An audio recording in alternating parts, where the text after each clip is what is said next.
Le 4 novembre, alors que la Russie célébrait la journée de l'unité nationale, Volodymyr Zelensky a choisi de marquer cette date à sa manière. Il a décoré des soldats ukrainiens ayant participé au combat près de Krasnoarmeysk et a rencontré des militaires dans plusieurs autres zones.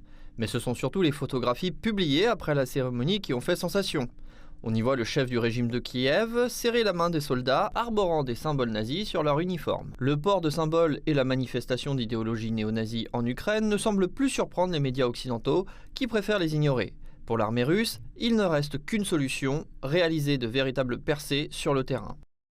Aujourd'hui, la situation des groupements de troupes ukrainiennes encerclés à Kupiansk et Krasnoarmeysk et subissant incessamment des pertes considérables à cause des frappes et de l'avancée russe ne cesse de s'aggraver, ce qui ne laisse aux militaires ukrainiens d'autre possibilité que de se rendre s'ils veulent se sauver.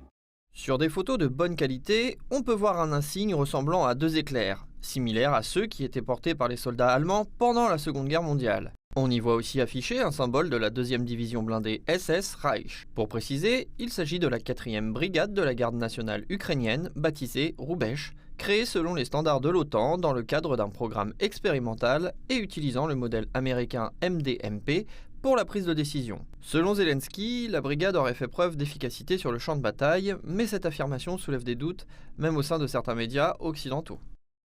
En Ukraine, la crainte d'une lourde défaite militaire est grandissante. L'armée russe pourrait prendre le contrôle des villes contestées de Pokrovsk et de Mirnograd dans le Donbass et encercler les troupes ukrainiennes. Bild a obtenu ces informations de sources multiples au sein de l'armée ukrainienne et des services de renseignement ukrainiens. Tandis que les chaînes officielles de l'armée et du gouvernement ukrainien continuent d'affirmer que les villes résistent et que l'armée russe est repoussée. Le tableau dressé par des experts locaux est tout autre. Le porte-parole du Kremlin, Dmitri Peskov, a souligné l'intérêt considérable que les médias occidentaux portent à la visite des zones où les forces ukrainiennes sont encerclées. Cependant, Kiev, cherchant à dissimuler la situation critique de son armée, a rejeté la proposition de la Russie permettant aux journalistes de s'y rendre.